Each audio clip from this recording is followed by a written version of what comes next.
الحمد لله وكفى والصلاة والسلام على عباده الذين اصطفى أما بعد فأعوذ بالله من الشيطان الرجيم بسم الله الرحمن الرحيم واتقوا فتنة لا تصيبن الذين ظلموا منكم خاصة واعلموا أن الله شديد العقاب وقال النبي صلى الله عليه وسلم إذا ظهر الزنا والربا في قرية فقد أحلوا بأنفسهم عذاب الله أو كما قال النبي صلى الله عليه وسلم. Most respected ulama ikram, brothers and elders, life is extremely short. We started off this whole program with being part of a janaza salah. We have no idea when our time will come up, but it is that moment when we will be laid in our graves that the realities will open out. At that time, nothing else is going to accompany us. All our luxuries, our comforts, all the beautiful things that we amassed in dunya, all the things we had so much of aspirations for and so much of desire for, anything and everything of dunya will all be left behind. What's going to count at that time when we are going to be laid alone in our graves? Nobody to accompany us and nothing coming along from our material things at that time. At that time, it's our iman, our amal that's going to count. So the most crucial aspect of life is that which is going to benefit us after life. All the time and effort and energy is put into those things that benefit us during life. And what's going to benefit us after life? The proportionate is very off, very disproportionate. There's very little compared to the amount of time and energy that's put into the things that benefit us, material things, provided it comes in a halal way. But the rest of it, so when a person is finally left in that grave alone, at that time, if his iman is intact, as we have been repeatedly hearing from our akabir, then mashallah, he is now on the path of success. But if that iman got contaminated with some fitna, then we are in deep trouble. We are living in that era of fitna. That fitna which Rasulullah sallallahu alaihi wasallam foretold, that a time will come that yusbihu ar-rajulu mu'minan wa yumsi kafira. A person in the morning will be a believer, before the evening he has lost his iman. And a person will start off the evening in iman, before the morning he's lost his iman. يَبِيعُ دِينَهُ بِعَرَضٍ مِّنَ الدُّنْيَا. He would have sold his iman for some worldly benefit of whatever sort, material benefit, some sensual pleasures, some whatever. And for any worldly gain, he would have sold his iman. As a result of that, he is now in deep trouble in the qabr and akhirat. And Allah forbid he lost his iman, he is in perpetual doom. Now, among these fitnas that have engulfed us, we are living in this time of fitna. And among these fitnas, among the most severe fitnas that has engulfed us, is the fitna of loss of haya. The fitna of loss of haya. But the tragedy is that one is a person is sick, person has got some very severe ailment, but he is aware of it, he is conscious, he knows this is my problem, he is trying to get treated in some way or the other, he is going to some doctor, some physician and whatnot.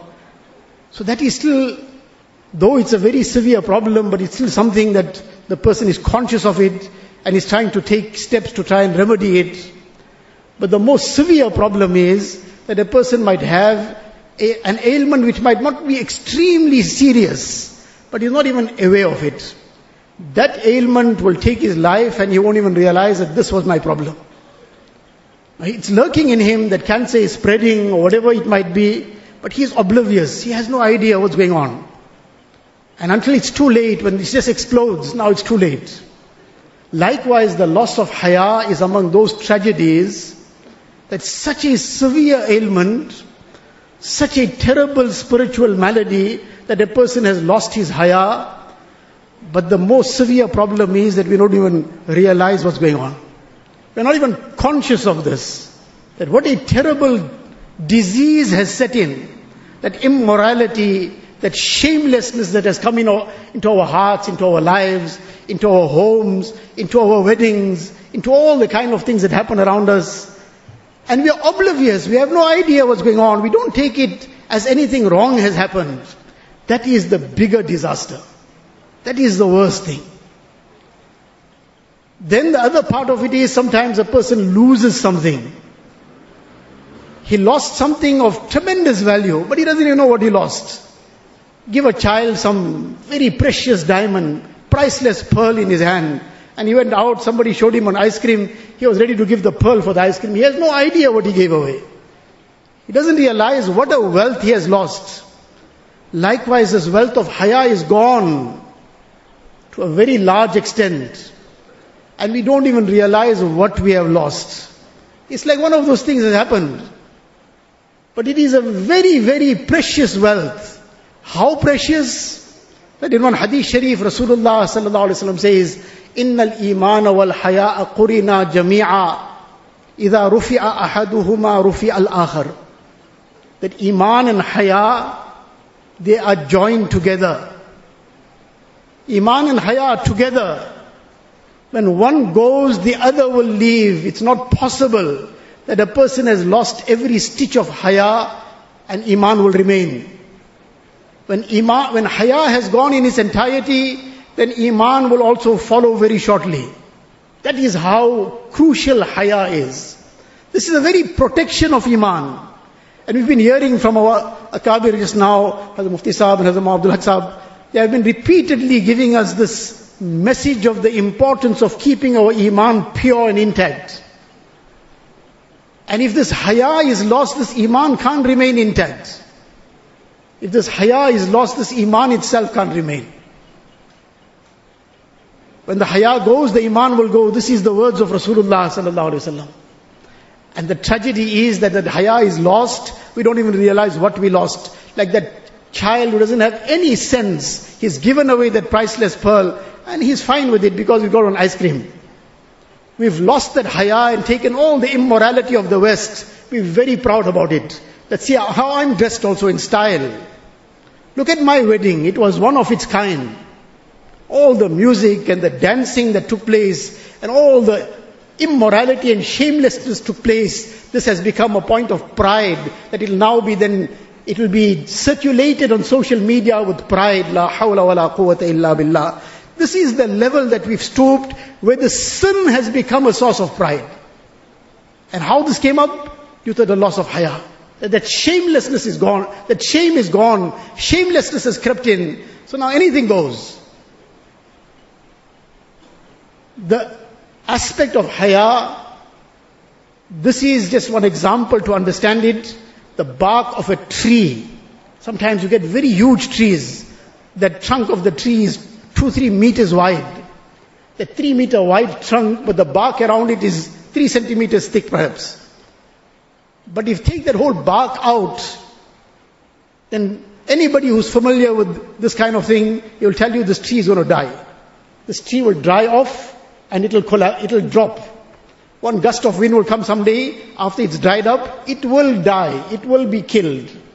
That bark protected it. That bark is very thin, but the tree was protected by that bark. Likewise, the bark of haya is what protects the tree of iman. Take this bark of haya out of it, and this tree of iman will collapse. Another way to understand very simply haya is like the brakes in a car. That car can travel at 150 kilometers and 180 kilometers an hour, but imagine that car got no brakes. Now somebody is driving at that speed, but there's no brakes. What's going to be the outcome? It's going to end up in disaster, it's going to end up in death, it's going to end up in a tragedy. So likewise, haya is the brakes in this insan. Take this haya out, take this shame out, take this modesty out. Now this person is raging with all these feelings, with all these desires, with all these natural human emotions. And he's raging with all these things. And now he's got no brakes. He's got no brakes at all. He's got no brakes now. He's sitting and he's watching porn in front of his wife also. No haya, there's no shame left. He's talking the most kind of filthy things in front of his children also. There's no haya left. Person's got no haya, there's no breaks. So now he's trying to flirt with his sister-in-law too. He's got no breaks left. So now he's involved in an affair with the colleague at work. He's involved in some haram with that secretary. He's involved in chatting and she's involved in chatting and whatnot is going on. There's no breaks. So there's no breaks. Rasulullah has spelt it out. إِذَا لَمْ تَسْتَحِي فَاسْنَعْ مَا شِئْتَ. When there's no haya, then a person will do as he pleases. He's got no inhibitions. He's got no breaks, nothing to stop him. And now this shamelessness is just going in leaps and bounds. Because this just comes downwards in a slide. And because a person is exposed to so much of shamelessness all around, the media, the magazines, and anything and everything around, the billboards and whatever he is passing, everything is just breaking down that haya. And then the talk around the table becomes shameless also. Person talks things which are extremely shameful. It's casual. Doesn't matter. He's joking with his mother-in-law about, these are all unfortunate, tragic realities.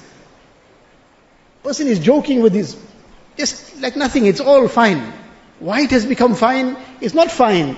That lack of shame, that lack of haya is making it look fine. And with all these things that have come in, then there is this push to put down the worst kind of shamelessness into people. And Allah Ta'ala protect us and save us. This is happening at such a scale. It's happening from government levels. It's happening with the full force of the media. It's happening through the educational system in schools. We are thinking we are all fine. That education, our children must go to the best schools, to the best private schools. Doesn't matter whether there's a Christian ethos in there. It doesn't matter whether their iman gets totally demolished in that place. But they must have the best education. That best education in the qabr, what is going to show for when the person has left this dunya without iman, without haya, and out of that schooling and out of that education, what they coming with? Ask those who are in the know. What they coming with? The LGBT whole, the filthy lifestyle, that is what is being promoted wholesale. And Allah forbid the amount of things that are happening under our noses, we are not aware of it. Ask people who are engaged with high school girls, with high school boys, teaching them some deen, but they interact with them, and now some stories come out, what they are up to, what others are up to around them. And this is not just anything isolated. It is time for us to sit up and take note now. That education which we have made our God, that's not going to save us, not going to save our children. Allah forbid, some girls have already come and told their parents, I'm involved with another girl, that's my life now.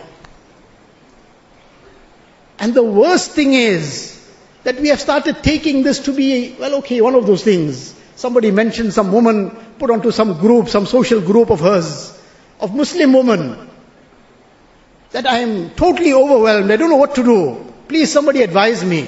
My daughter has come and given me this shock. That now she's in this kind of lifestyle, this LGBT lifestyle. I don't know where to start or what to do. Now she's looking for help. To start off with, where we sent our daughters, that's the first thing we have to ask ourselves. We said, no, the education is most important. So now she said, I'm shocked now, please help me somebody. And now so many are starting to write on that same group, that this is, now you have to learn to tolerate this. La hawla wa la quwwata illa billah. Have to learn to tolerate it. What are we saying? That's what we heard just now in the bayans before, that this is a statement of kufr. That Allah Ta'ala is saying something it's complete shamelessness, it's haram. You say, no, you must learn to tolerate it. You must accept it. Accept what? Accept what Allah Ta'ala has declared haram. Accept what Allah Ta'ala has declared disgusting. Now, this is the unfortunate situation that we are in. Just the time is already running out. But very quickly to just touch on one aspect. In the Quran Sharif, Allah Tabarak wa Ta'ala mentions Lut alayhi salatu wasalam and his interaction with his people who were involved in this terrible vice of sodomy, etc. And the same dirty lifestyle that is now being pushed through, and people are saying, no, you must learn to accept it. Lut alayhi salatu wasalam is inviting his people, warning them, please don't get into this kind of life. This is going to destroy you. But what is their reaction? قَالُوا لَإِن لَمْ تَنْتَهِ يَا لُوطُ لَتَكُونَنَّ مِنَ الْمُخْرَجِينَ. That, O Lut, alayhi salatu wasalam, if you don't stop this talk of yours, you don't stop prohibiting us from what we want to do, then لَتَكُونَنَّ مِنَ الْمُخْرَجِينَ. We're going to get rid of you. You're going to be ostracized. Now, that's the same line that is used in a different style. Dare you speak out against this? Dare you say that this is wrong? Dare you say that this is something that's evil? You will be called homophobic. You will be called a danger to society. You will be called somebody who can be charged for hate crimes. Now, that is all the way that this is going to be now put down the throats of people. You mustn't even say anything against it. But Lut alayhi salatu wasalam didn't take heed of their warnings, because their warnings was of no use to him. That was of no consequence to him. He immediately responded, قَالَ إِنِّي لِعَمَلِكُمْ مِنَ الْقَالِينَ. I detest your action. No mincing of words. Clear cut. Not that now you're going to be politically correct. You can't be politically correct about something that Allah Ta'ala has declared disgusting. قَالَ إِنِّي لِعَمَلِكُمْ مِنَ الْقَالِينَ. I detest your action. We have to be clear, make our children clear about it. Because if we don't tell them this is disgusting, the school is telling them it's fine. The school is telling them you must learn to tolerate. And yes, the schools that our children are in, many of them, the CSE that they are being taught, the comprehensive sexuality education in school, and the movies that our children are watching on their phones, and what not they are watching. And this is turning their whole minds, because we take it as cartoon. Somebody sent one article, they said Superman is also now, na'uzu billah, thumma na'uzu billah, but they've made Superman gay. Why? Because a child from that early ages, he must also learn that no, this is fine. And he must make, this is his hero. So he must say this is fine, this is good, na'uzu billah. Now you see, no, children can't become too serious about things. They need to entertain themselves. We're entertaining ourselves with the destruction of our children. We're entertaining ourselves with disaster that is looming. If we don't open our eyes, and this draws down the azab of Allah Ta'ala. Right in the beginning, the hadith sharif that was recited, we'll have to finish off on this, that إِذَا ظَهَرَ الزِّنَا وَالرِّبَى فِي قَرْيَةٍ فَقَدْ أَحَلُّوا بِأَنفُسِهِمْ عَذَابَ اللَّهِ. When zina and when interests become rife, then they have drawn down the adab of Allah Ta'ala. In another hadith, Nabi Sallallahu Alaihi Wasallam addressed the muhajirin, and he said, if you become afflicted with 5 things, Allah forbid, I make dua, Allah protect you from this. لم تظهر الفاحشة في قوم قط حتى يعلنوا بها إلا فشا فيهم الطاعون والأوجاع التي لم تكن مضت في أسلافهم الذين مضوا. That when shamelessness will become rife in a community, and they will become blatant about it, they'll be open about it, they'll be saying, no, this is what my life is all about, then such plagues will become common, and such diseases will become widespread, which their forefathers hadn't heard about. That's what we are facing. That's what we are witnessing. That is all the effects of the lifestyle that has become prevalent, the shamelessness, the immorality, and this is just going on like nothing happened. This is something that draws down the azab of Allah Ta'ala. If we don't turn the tide, it is not a matter of somebody else is something involved in. In the Quran, Allah Ta'ala says, وَاتَّقُوا فِتْنَةً لَا تُصِيبَنَّ الَّذِينَ ظَلَمُوا مِنْكُمْ خَاصَّةً. Fear that fitna that will come, that azab that will come, which will not only afflict the wrongdoers. When the wrongdoing becomes rife, أَنَهْلِكْ وَفِينَ الصَّالِحُونَ. Hazrat Zainab radiallahu ta'ala asked Rasulullah sallallahu alaihi wasallam that will we be destroyed when there's so many pious among us? Nabi sallallahu alaihi wasallam said, نَعَمْ إِذَا كَثُرَ الْخَبَثِ. When the evil becomes dominant, yes, the azab can take everybody. The azab will take the good and the bad.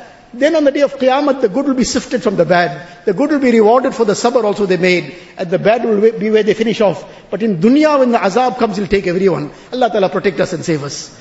We have to start bringing alive deen, bringing alive haya, bringing alive the ta'aleem in our homes, that which will inculcate the consciousness of Allah Ta'ala, bring zikr alive in our lives, bring the reality of salah. Inna salata tanha anil fahsha'i wal munkar. Salah prevents from all lewdness and all wrong things. May Allah Ta'ala give me and all of us the tawfiq. Wa akhiru da'wana alhamdulillahi rabbil.